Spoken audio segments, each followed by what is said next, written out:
I'm thrilled here at Brookings. I'm Mike O'Hanlon with the Foreign Policy Program. Thrilled to have Senator Chris Van Hollen. Senator Van Hollen was born in Pakistan. His dad was a Foreign Service officer. In fact, I believe the first time I ever met a Van Hollen was living in Bethesda when your dad campaigned for you right. In one of the sweetest moments. My wife and I still talk about knocking on doors. And Chris Van Hollen has been serving the people of Maryland first in the State Assembly and then in Congress since 2003 and as Senator now since 2017. And he is one of the most important voices in the Congress and especially in the Senate on many matters, including economic opportunity, including job creation, and for today's purposes on foreign policy and defense.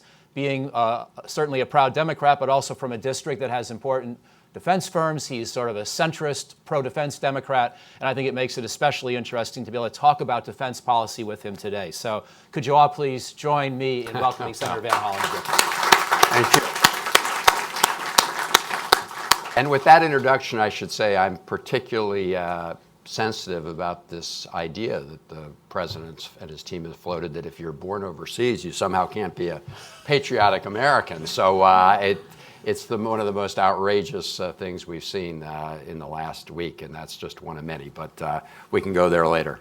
Well, so let's talk about the president's national defense strategy, though, right off the bat, because, of course, it's his strategy, but it's also fashioned by Secretary Mattis. Yeah. And it also, in some ways, is a logical outgrowth of the latter Obama years with the so-called third offset beginning to focus more on China and Russia. So there is a certain amount of bipartisan and nonpartisan thinking that went into it. So I just wondered your overall reflections on this strategy, which is now, over a year old and has helped us focus more on great power competition, even as we continue to do other things around the world. Your overall thoughts, please. So my overall assessment of the strategy, and as you rightfully described, really put together by Secretary of Defense Mattis, is a positive one. I mean, I do think we need to prepare for increased competition, certainly with China, a Russia that is sort of once again feeling its oats, and at the same time, as they pointed out in that strategy document, not forget about the non-state actors like ISIS and the continuing terrorist threat, but recognizing that's not the only threat to the United States. What I would say about the strategy is, while I agree with what's written, this administration is not applying that strategy. I mean, there's a reason Secretary Mattis left, right? And Secretary Mattis was concerned about a couple aspects of Donald Trump's policy. One related to his first effort to withdraw U.S. Special Forces from Syria, opening the way to the Kurds, which I see as part of deterrence. But also from day one, President Trump has sort of questioned our relationships with our key allies, both in Europe and as well as Japan, essentially saying that maybe Japan and South Korea should get their own nuclear weapons and other things like that. So, you know, in my view, it's a good document, but, you know, having a strategy, if the commander-in-chief is not aligned with that strategy, it doesn't allow you to implement the strategy. I know you're just back from some trips overseas, especially to the Central Command region, so we'll get to that as well. But I wanted to bear down a little bit on both China and Russia. Sure. Key elements. But, you know, in some ways in the national security strategy and the national defense strategy, they're sort of conflated. But I know that you have separate thoughts on each, as is necessary. One of them is declining, but still, you know, huge superpower with 5,000 nuclear weapons across 11 time zones and 135 million people. The other one has 10 times as many people, is the fastest growing major economy on Earth, only has 300 nuclear weapons, but still a lot of firepower. So maybe we could start with Russia and just how do you think about overall U.S. policy towards Russia today? In addition to what's in the national defense strategy, how we're doing in deterring Vladimir Putin and dealing with election security, the whole gamut of issues with Russia. So, as you say, Russia remains certainly a strong military power, but not such a strong economic power, whereas China, which we'll get to in a moment, obviously has been growing rapidly as an economic power. So with Russia, it seems to me our challenges remain similar to what they've had in the past. We've had a policy of deterrence. We've had a policy of strong alliances.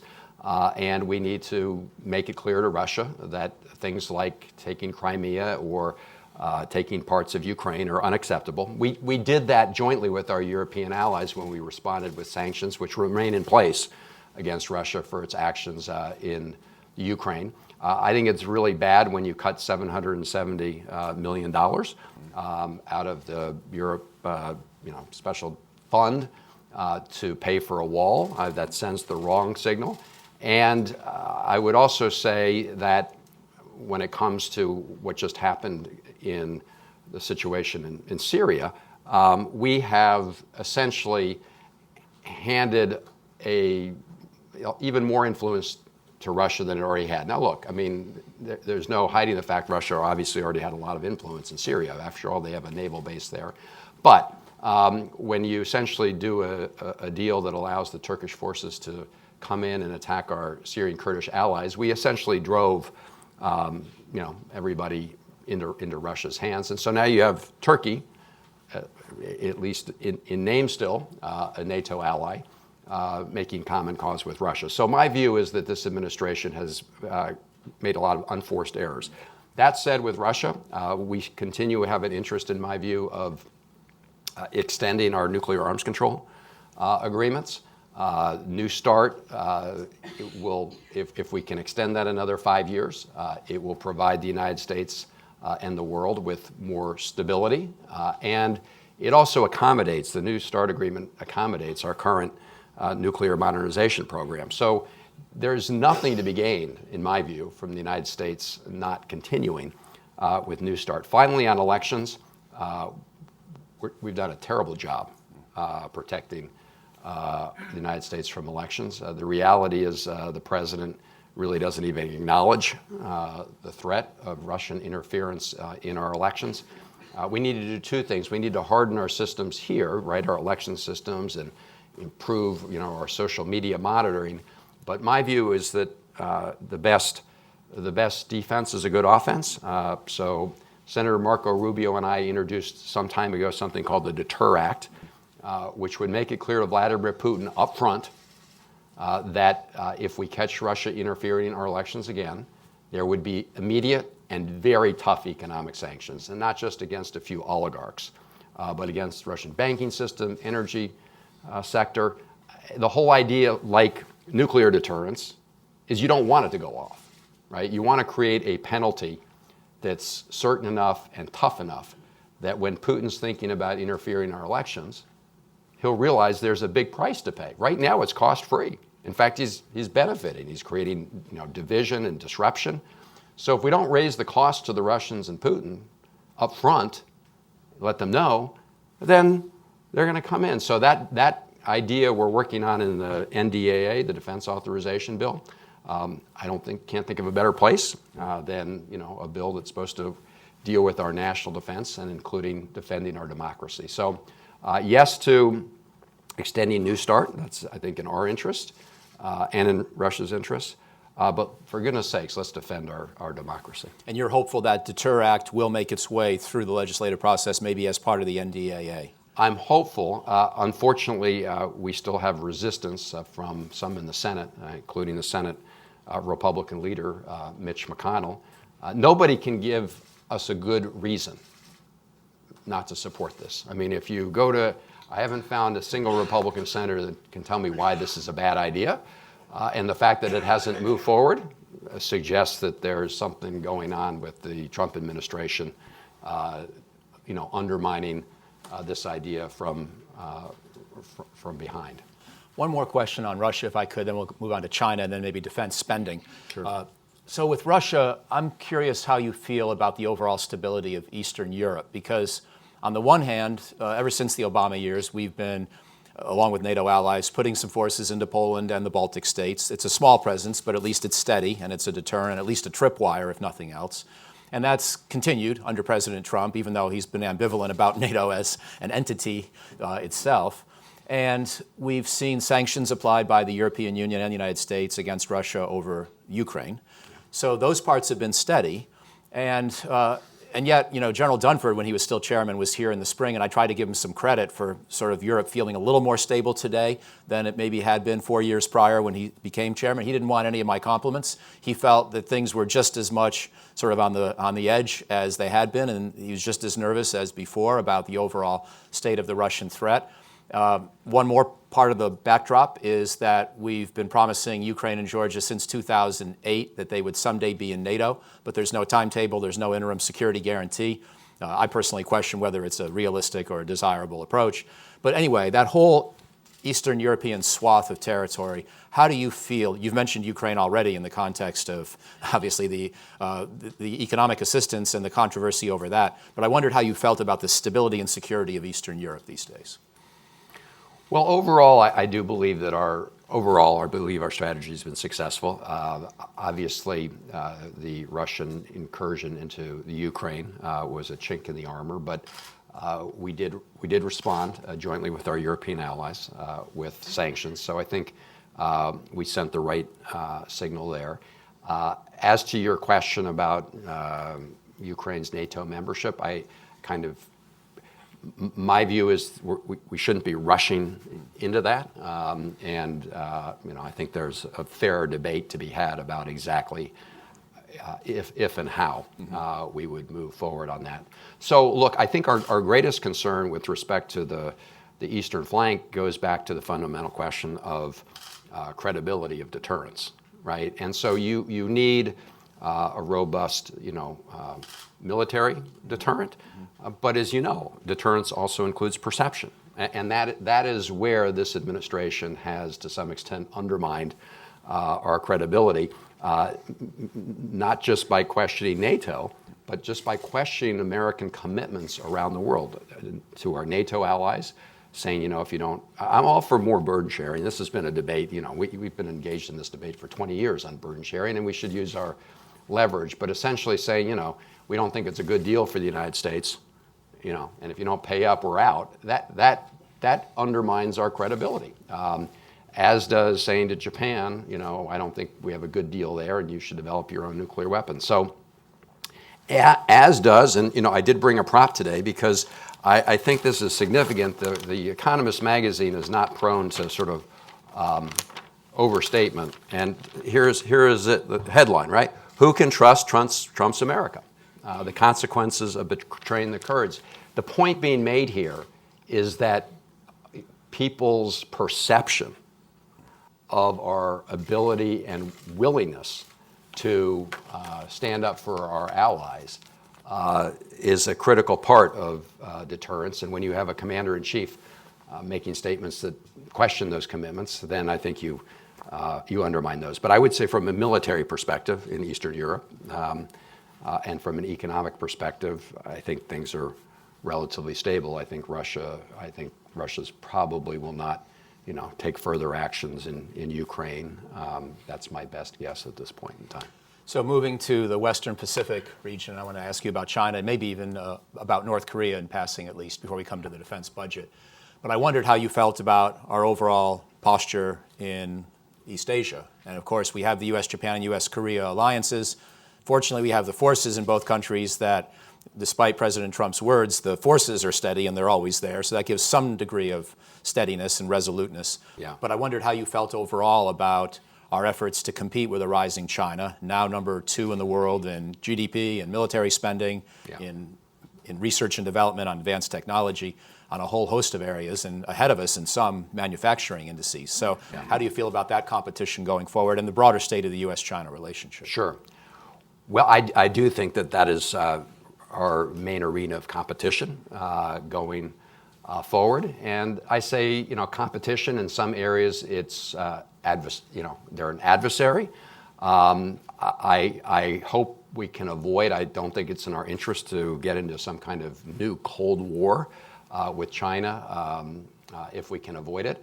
But we do need to take the economic competition very seriously, because if you look at the way China has gone about building their economy, in some ways it's as a result of allowing, the unleashing more market forces, but it's also been largely driven by a sort of state-run command strategy of investing in key technologies, starting their own state-run businesses, stealing a lot of U.S. technology over a very long period of time, and essentially saying to U.S. companies operating in China, if you want to operate here, you got to hand over the keys to your technology. So in my view, there are two things we need to do with respect to China. One is really on us totally. What I mean by that is back here at home, we have great strengths. I mean, in my view, our market economy is a great strength, but we have to invest a lot more as a federal government in basic research and R&D. I mean, China's got a 2025 plan, right, where they seek to dominate manufacturing and high technology by 2025. We're talking about in AI, we're talking about in robotics, we're talking about in quantum computing, we're talking about clean energy. And the United States is not doing what we need to in terms of investing in basic R&D. You see this happening right now with a component of the 5G network, where there's no U.S. company right now that deals with the radio component of 5G network. Now that's something we should have seen coming, right, as a matter of a strategic technology. So we need to be investing a lot more. I've just introduced a bill to expand funding in ARPA-E, the clean energy sector, right, battery storage. I mean, this is going to be a huge part of the world's future economy.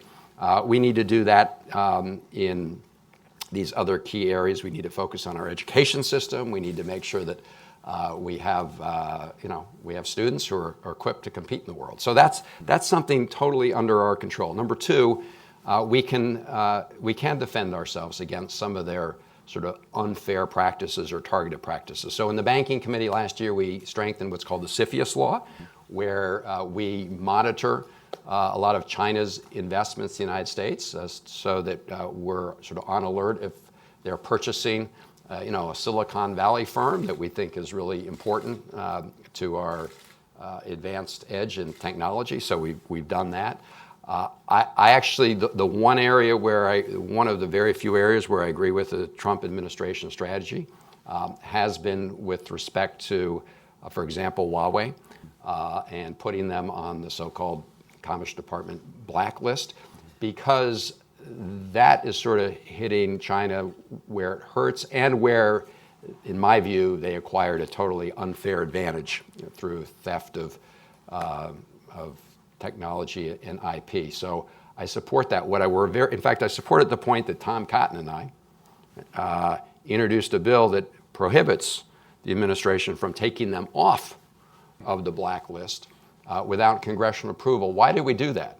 Because my biggest concern is the president has a tendency to trade off like tariff issues for national security issues, right? And that is not a trade we should be making. We can have a discussion on trade issues, and we should have a discussion and a position on national security issues, but I shouldn't say, okay, I'm going to take Huawei off the blacklist if you give me a better deal on tariffs on something else. So that's why we took that action. And the other piece of this is internationally, China has a Belt and Road Initiative. So, we have to stop wringing our hands about what they're doing. And we need to do a lot more to support U.S. investments overseas. We did adopt legislation that's gone into effect recently to sort of merge OPIC into a new entity to provide some more financing. But financing support for some U.S. investments overseas. So those are the kind of things we can do. While we remind some countries that China's Belt and Road Initiative often leaves them in a really bad economic situation where China will lend you a lot of money to build a port with China's labor, and then when you can't pay the bill, they can take the port or take the property. So we should warn other countries about that model, but we should also have a proactive approach there.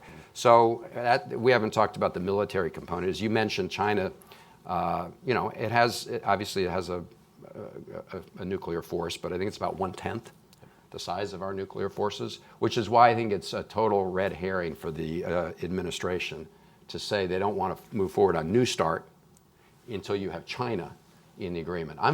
They're right to, we should be thinking about China, and we should be thinking about what they're going to do going forward in terms of their military.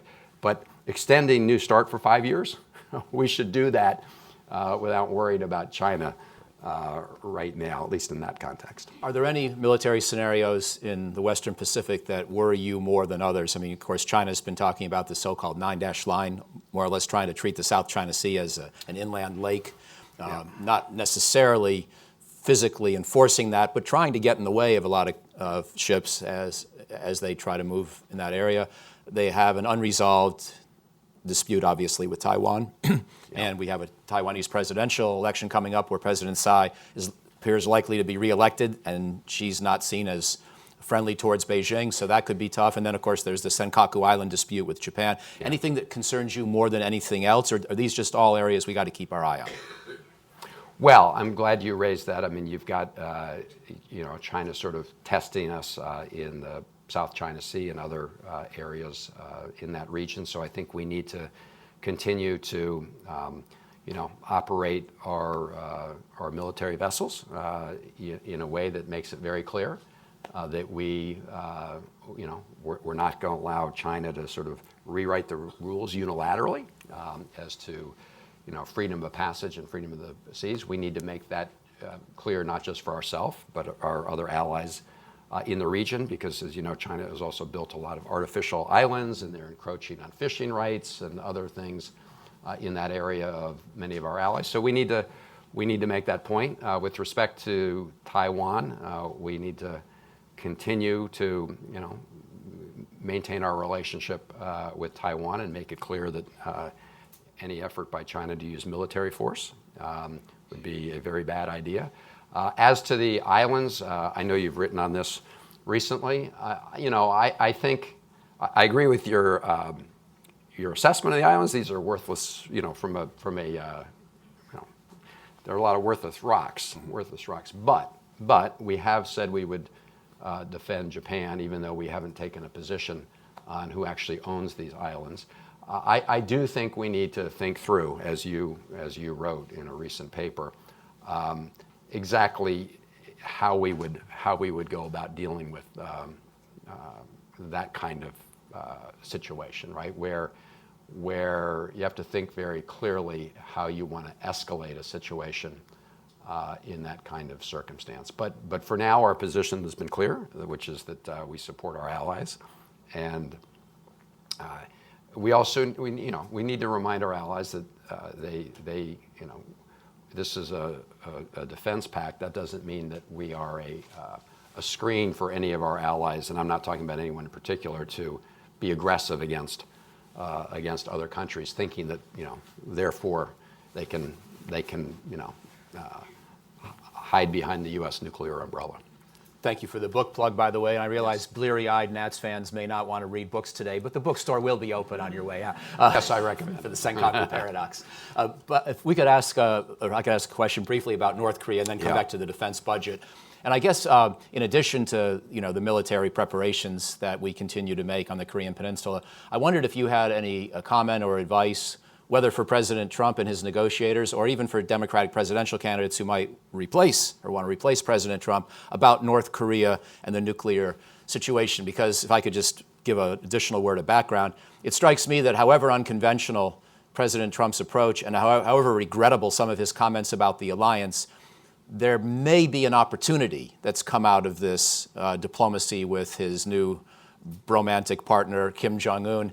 And I'm not totally against what President Trump's been doing. I sort of fear the moment's maybe slipping away, and we don't really know where we're headed. But is there a course forward that you would encourage Americans, Republican or Democrat, to consider supporting with regard to North Korea? Do we have to go for sort of the Libya model of complete denuclearization? Is that the only realistic near-term goal? Or is there a possibility of sort of an interim deal or a more step-by-step process? Any thoughts you have on that situation? Because it is so central to defense planning, even though we're not talking about it as much in the National Defense Strategy. No, it is central to our defense planning, and as all of you know, we've been working on the North Korea issue for a very long time, and I'm certainly not opposed to any administration talking with our adversaries. I mean, I supported President Obama's decision to engage with Iran, and I don't know if we want to talk about that, but I mean, that's obviously another hot spot, because after engaging with Iran and getting a JCPOA, the United States ripped it up. So I'm not opposed at all But how you go about it is important to me because there's no doubt that Kim Jong-un loves the spotlight, and what the president has done by engaging in sort of two big photo op sessions is elevate the North Korean leader on the international stage, which is something that they really wanted. So they got something out of that in the sense of, on the world stage, and yet we have not accomplished our goal. In fact, just this morning there's another report, as you may have heard, of North Korea launching some kind of missile. We don't know exactly what it was, but it was another sort of acting out. So look, we should be negotiating with the North Koreans. I do believe our goal, I mean, how you get there is another question, but our goal should be the denuclearization of the Korean peninsula. I mean, we've taken our nuclear weapons out of South Korea, so I think that should be the goal. Again, timing and all that is another matter, but I think that we need to keep the pressure on. And one of the downsides of this sort of high-profile engagement with the North Korean leader is it has actually made it harder for us to maintain strong sanctions. So I do believe, as I believed in the case of Iran, sanctions brought Iran to the negotiating table. Tough sanctions. And it's only tough sanctions, in my view, that will keep or bring North Korea seriously to the negotiating table. And one of the impacts we've seen from over the last 2 years of this, personal diplomacy is countries like China have actually, reduced their partnership with us in some ways on the sanctions front. In fact, President Trump's acknowledged it. So that doesn't do us any good, in my view. So actually, Senator Toomey and I, this is another bipartisan bill, we passed something called the Brink Act in the United States Senate, and it is right now fully incorporated in the NDAA, which would keep the pressure on North Korea while we engage in discussions, because it's really important, in my view, that they have a very strong incentive to remain at the table and negotiate a path toward the denuclearization of the Korean Peninsula. So you mentioned Iran. I want to ask you about that, and then come back to South Asia, where you recently traveled. Yeah. Finish up my part with a question on the defense budget, sure, and then look forward to, sure, as I know you do, to the questions from the crowd. So on Iran, you've already mentioned your concern about the state of the JCPOA. Any other thoughts about where we stand, and specifically also if we need to actually use military responses to the kind of provocations we've seen Iran use in recent months, or is President Trump right to sort of withhold fire for the moment and let the economic sanctions be the main weapon that we employ? Right. So look, Iran has been a bad actor in the region for a very long time, but the decision that the Obama administration made, rightly so in my view, was that what's worse than a non-nuclear armed Iran acting, up in that area and in malign activity is a nuclear armed Iran. And they were absolutely right in my view. And so the JCPOA was a good agreement reached after painstaking negotiations with our allies, many of our allies. And so we ripped up that agreement. And so Iran obviously no longer gets the benefit of that agreement because the United States has imposed new sanctions, and those sanctions impact European companies. So despite the efforts of our allies to try to find other avenues for Iran to get some of the economic benefit of the bargain, they're not. So it's not really a surprise that they're acting out. Now, how should we respond to that? I do think in that area so far we've shown the right amount of restraint. But now, Iran's going to continue to test this. So they're now talking. They've taken 3 steps to sort of incrementally exceed the provisions in the JCPOA. Next month, they're talking about ratcheting down some of the inspection provisions, which, again, in my view, is just highlighting the importance of this agreement. I mean, it has unprecedented inspection and transparency provisions. But they're sort of saying, you guys tore it up, we're going to test you. And this is an area you asked earlier about sort of our leadership role. We threw our European allies under the bus on this. Go back to very briefly to China.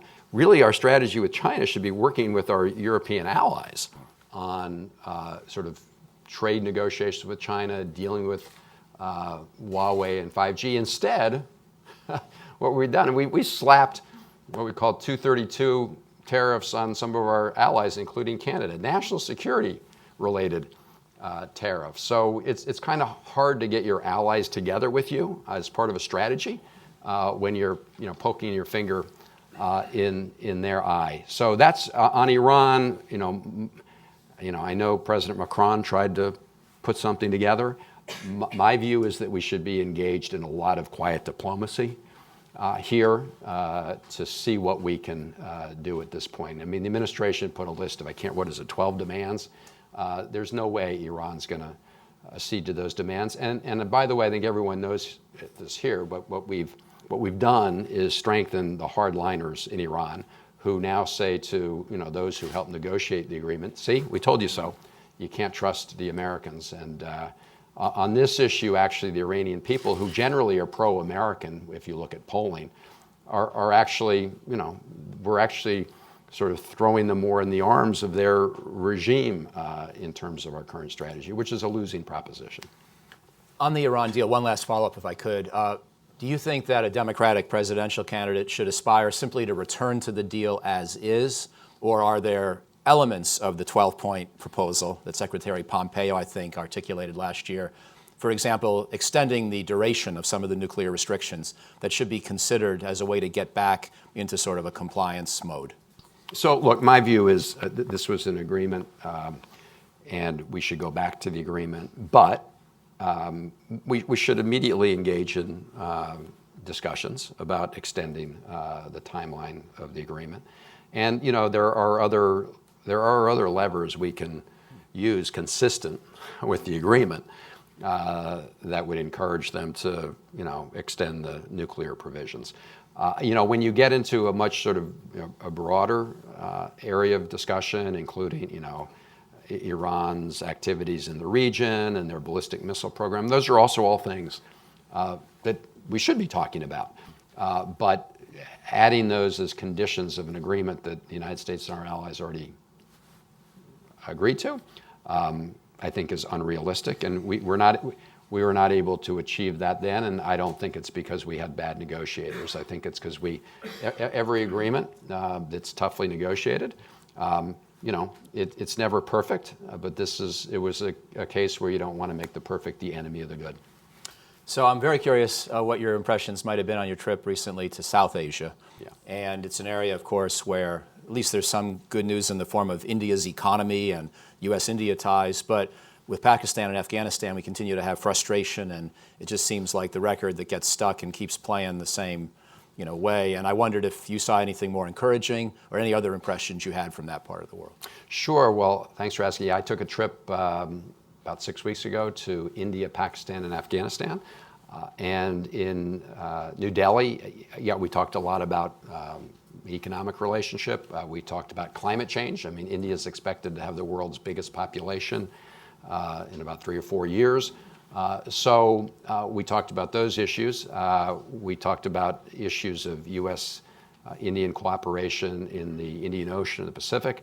We also talked about the Indian decision in Kashmir, where I've been very concerned about the human rights situation there with turning off all communications, locking up a lot of people.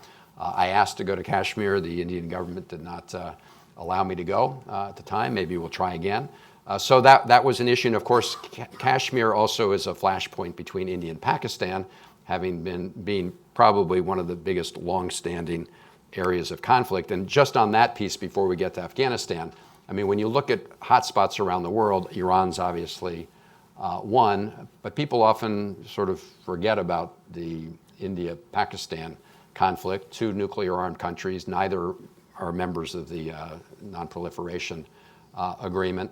Back in March, we had quite a clash, a short but intense military clash over issues relating to Kashmir and some other things. So we do need to keep our eye on the ball there. So then I went to Pakistan, where I discussed with the Prime Minister issues of India-Pakistan relations and Kashmir, but also the situation in Afghanistan. So on Afghanistan, yes, we need cooperation from the Pakistani government. They've had this long-term relationship with the Haqqani network and others, which we need to make sure that we leverage that relationship in a positive way to deal with the situation in Afghanistan. My view, God, things move so quickly, right, in the world these days. But I mean, it wasn't that long ago where there was going to supposedly be the big meeting at Camp David, right, over the agreement that got canceled. My view on that is that I'm glad there was a pause. There was a lot of speculation about what was in this agreement, but the more you dig, the more I'm glad they took time. So that being said, it's very important to be at the table with the Taliban. There's no military solution in Afghanistan. You've written about this for a very long time.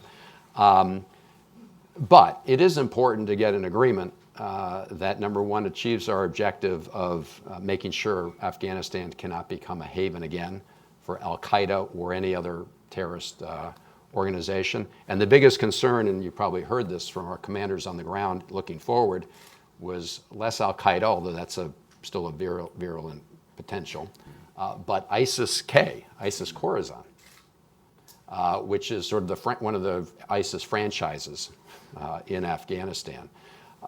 And so we need to make sure that. We need to and to do that, we need to make sure that there's an agreement that prevents the Taliban from overrunning the country if and when the United States withdraws all its forces. So I have no problem reducing our forces to the level outlined in phase 1 of that agreement. But the rest of it should be conditions based, in my view, and not an artificial deadline. We all want to make sure that we want to do a drawdown in Afghanistan, but we want to do it in a way that doesn't allow the Taliban to overrun the country and allow it to become a haven again. So the last thing on this is, because there was some ambiguity, we need, as part of this agreement, to have either a ceasefire or a measurable reduction in violence. And that is the goal now that they're sort of, I think, sort of doing a dance to get back to the table, but it was not part of that original proposal. That was not part of that one. It should be part of what's next. And also the agreement suggested that the United States was going to, after drawing down to about 8,600 troops in phase 1, was going to be totally out of there. That's what they were potentially telling the Taliban, but then we were going to tell our Afghan government partners, don't worry about it. It's condition-based. So there's a lot of ambiguity there that needs to be worked out. Thank you. My last question will be on the defense budget. And it's sort of interesting to watch because in these last couple of years, we've had a big increase. The latter Obama years, we already had a pretty high level of defense spending. It was in the low $600 billion range, which was higher than the Cold War average in inflation-adjusted terms, already pretty robust. But in the Trump period, we've had essentially a bipartisan consensus now to add another $100 billion and put that into the low to mid $700 billion range. Of course, that includes the war budget and other things, and we continue to sort of recover from the period of the 90s and early 2000s when we didn't buy a lot of equipment. So there are good reasons for this, but it's still been striking how fast we've gone up. But also, we have a deficit of almost $1 trillion. Yeah. And now, perhaps in reflection of that, the longer-term Trump administration plan is for the defense budget to plateau and maybe even tick down slightly in real terms. So where are you on where the defense budget should go from here? And where do you suggest that the Democratic Party put its stock in making a case to the American people about what defense spending should be? So this is obviously a big issue, and there are a couple elements to this. Number one, we need to make sure we invest in readiness of our forces. We also need to make sure that we address sort of the wear and tear on big parts of our military from extended wars, one of which, in my view, just to be clear on the record, the war in Iraq, in my view, was a huge mistake and remains a huge mistake, and we're still suffering from some of the implications of that, including, by the way, what became Al-Qaeda Iraq, which was not there before we went in, which morphed into ISIS, and we're dealing with that today. So that being said, we still need to deal in our budget with the fact that our military forces experienced a lot of wear and tear. I do not think that we need to spend what the Congressional Budget Office estimates to be $1.3 trillion on a nuclear modernization plan. Yes, we need to keep our nuclear forces modernized for deterrent purposes, but we should, number one, do it within this New START agreement. And we also don't need to do everything in there, certainly on the pace that we're talking about right now, in my view. And so I think that and the other thing about our budgeting, and this is, Mick Mulvaney used to be in the House. Talk about strange bedfellows. We actually teamed up on an amendment that passed the House, not to use what we call our Overseas Contingency Fund for base defense expenditures. In other words, as we wind down our overseas commitments in places like Iraq, that money that we're spending there, we shouldn't be using that money back here at home. That was always budgeted separately as something called the Overseas Contingency Operation Account. And what's happened is the Pentagon has started essentially using the money that was just for overseas operations to augment their base budget. That was never the intent. And so we need to address that issue and bring, in my view, bring down overall military spending consistent with readiness and look for, saving. The other thing, just so, one of the things that has resulted in this higher number goes way back to something called an agreement negotiated during the Biden agreement, and later on, this goes way back to when Republicans took control of the House, where we had an agreement with the sequester, and essentially Republicans, essentially the way it works is that we want a certain amount of domestic spending to fund education, healthcare, and all these other priorities, and there was a kind of an agreement at that time for parity. And so as part of these agreements,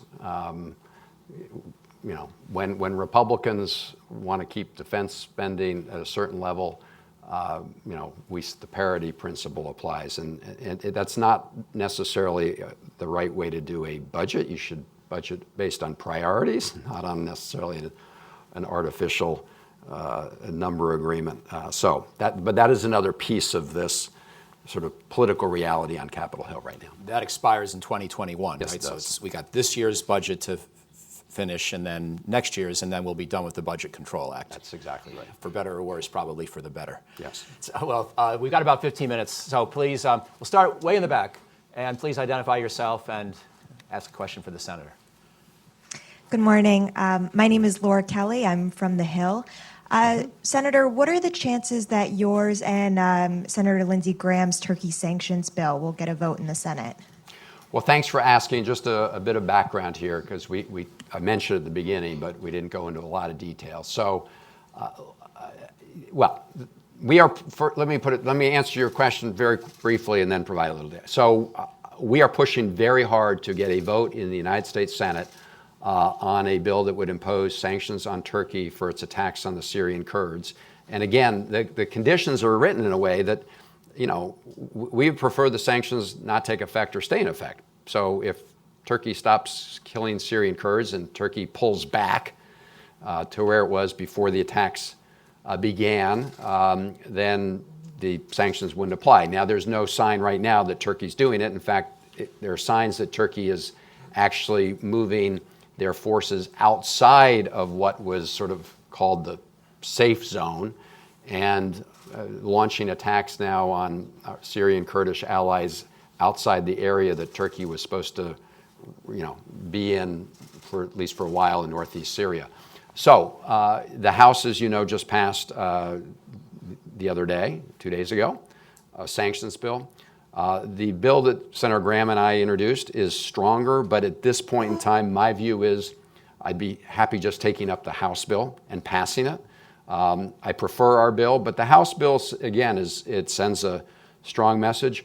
We have not heard, I should say, from the administration where they are. You have President Trump saying, and this is part of the that he's going to destroy Turkey's economy, right? He said that like 2 or 3 times if they do bad things. Well, they're doing bad things, and so we would like to see this administration use its own sanctions authority. But if they're not going to, we're going to pass this legislation. I should say the House bill has some things that require sanctions for the S-400. The CATSA sanctions, that would be non-waivable under the House provision like it is in the bill I have with Graham. So we need to take this action. Turkey's never been with us in the fight against ISIS. Their priority was first going after Assad. And as they said just yesterday that, the head of the YPG, the Syrian forces, they equated him, who's been working with the United States to destroy ISIS, they equated him to Baghdadi, the leader of ISIS. And right now, the Turkish proxy forces include a lot of people who are ideologically aligned with ISIS. I mean, these are some really bad people, Al-Qaeda, al-Nusra elements. So this is a very dangerous situation. I couldn't agree more with the Economist cover question because we essentially threw our Syrian Kurdish allies under the bus, and we need to take action in Congress to respond. And the other big concern is that Erdogan is talking about relocating a couple million Syrian refugees who do not come from northeastern Syria into this area of northeastern Syria, trying to change entirely the demographics of that area. So lots of issues here, and we need to move forward on the sanctions bill as soon as possible. And your bill would require that Turkey pull its military entirely out of Syria, or is it more about its behavior while it's there? Our bill has both components. There has been some discussion about defining on a temporary basis the area, so-called safe zone area, which is a very geographically prescribed area, which is actually primarily populated by non-Kurds, but Syrian Arab population. But right now, Turkey, by reports yesterday, they are operating outside of that. So that should definitely be sanctioned activity. In fact, when I asked Ambassador Jeffries at a hearing about 5 days ago if Turkey's proxy forces went outside of that area, would he support administration sanctions? His answer was yes. We'll see. And this is why it's really important for the Congress to take action. Come up here to the fifth row, please. The woman 2 seats in. Thank you, Senator. Connie Kim from VOA. You just mentioned that the BRINC Act passed as part of the NDAA bill. Mm-hmm. How likely is that going to pass this year? And will we be able to see large Chinese banks sanctioned due to this? And if I could add just one more, how would you assess today's provocation coming from North Korea when the talks are stalling? Yes. So the BRINC Act, which is the bill that Senator Toomey and I passed out of the Banking Committee and then was incorporated in the NDAA, I think there's a very high probability that we will have that in the NDAA. The bigger question at this point is whether we have an overall NDAA. I think we're going to get there, but there are a lot of big issues still to be resolved there. This BRINC Act is not one of them. This is not a matter of contention right now in the NDAA, which is why I say if the NDAA passes, I think that will be part of it. And as to the question of whether it would sanction banks in China, if banks in China are doing business with the regime in North Korea, the answer is yes. I mean, this bill is patterned after the Iran sanctions bill, which imposes secondary sanctions, because there have been a number of UN reports that document the leakage in the current sanctions regime, and this is intended to plug the holes. And so that's the whole purpose of it. With respect to today, what I see is it's more sort of, provocation. And as we said, I'm for having a dialogue. I think it's much better when you kind of try to at least get some understanding of your agreement before all the flash bulbs are going off. Because I think when all the flash bulbs are going off, at least under this president, there's a tendency to just try to claim success even when there's not success. We have a pattern of foreign leaders wanting to short circuit our national security agencies and folks and get the president directly on the line. That's what happened with Erdogan, right? He got Trump on the line, and when they hung up, Erdogan started attacking the Syrian Kurds. That's the way it works. I know the administration says that the president didn't give him a green light. I'd like to see the transcript. Okay, I'd like to see the transcript, but without the transcript, all I can do is judge it by what happened. And what happened was when the phones got hung up, Erdogan attacked the Syrian Kurds. And what happened? We hung up. We moved our special forces out, about 200 of them, and Erdogan went in. Gentleman here in the fourth row, I think. Fifth row. Tom Stahl, recently retired from USAID and Cody School alum. All right. Cody School's in southern India. By the way, I went to school there. Thank you very much, and thanks for your comment about people being born overseas can also be patriots. Thank you. Speaking of international development, obviously this administration has not shown itself to be a strong supporter of international development.